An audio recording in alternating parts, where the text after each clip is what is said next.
Derek জানিয়েছেন দল থাক সাসপেন্ডেড শাহজাহান।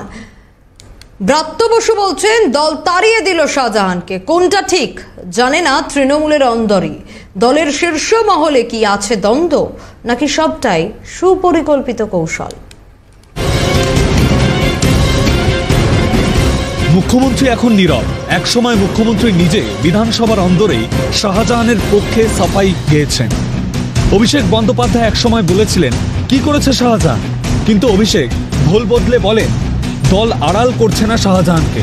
তারপরই গ্রেফতার শাহজাহান, তৃণমূল থেকে সাসপেন্ড করা হয়েছে তাকে, বলছেন মুখ্যমন্ত্রীর ঘনিষ্ঠ নেতা Derek O'Brien. All India Trinamool Congress have decided to suspend Sheikh Shah Jahan from the party for 6 years. Mamata মন্ত্রিসভার সদস্য হয়ে হালে অভিষেকের ঘনিষ্ঠ হয়েছেন ব্রাত্য বসু। তিনি বলছেন দল থেকেই তাড়িয়ে দেওয়া হয়েছে শাহজাহানকে।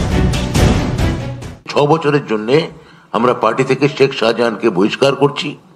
ওনার যে সরকারি পদ যেটা সামান্য অবশিষ্ট পড়ে আছে, সেটাও আমরা খুব শিগগিরই তার ফেট, বুঝতেই পাচ্ছেন সেই ফেট কোন দিকে যাচ্ছেন, সেটাও আমরা আপনাদের খুব শীঘ্র জানিয়ে দেব।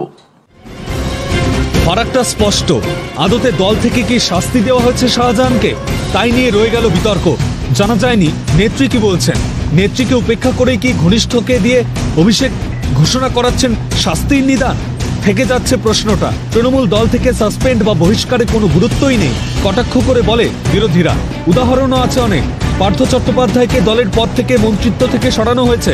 পার্থকে দলের মহাসচিব পদ থেকে সরানোর ঘোষণা করেছিলেন খোদ অভিষেক। অথচ মাসখানেক আগেও নেতাজি ইন্ডোরের সভা থেকে পার্থ চট্টোপাধ্যায়ের হয়েই সাফাই গিয়েছিলেন মুখ্যমন্ত্রী। কিন্তু গ্রেফতারির পরও দলের কোনো পদ থেকে সরানো হয়নি জ্যোতিপ্রিয় মল্লিককে। দিন কয়েক আগে তাকে শুধু সরানো হয়েছে মন্ত্রিত্ব থেকে।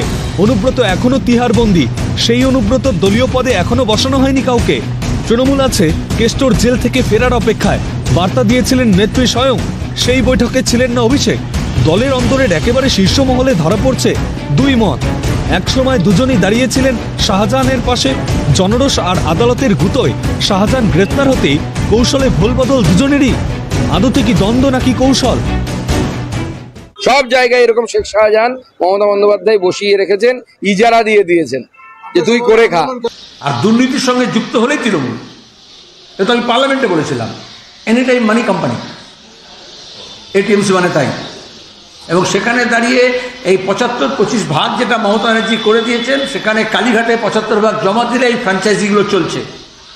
ইটস এ কোম্পানি যার একসময় চিফ অপারেটর অফিসার ছিলেন মুকুল রায়, এখন অভিষেক।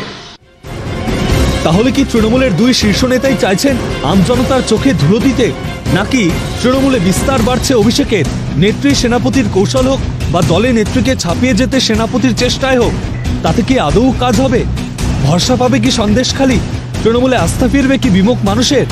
ক্যালকাটা নিউজ।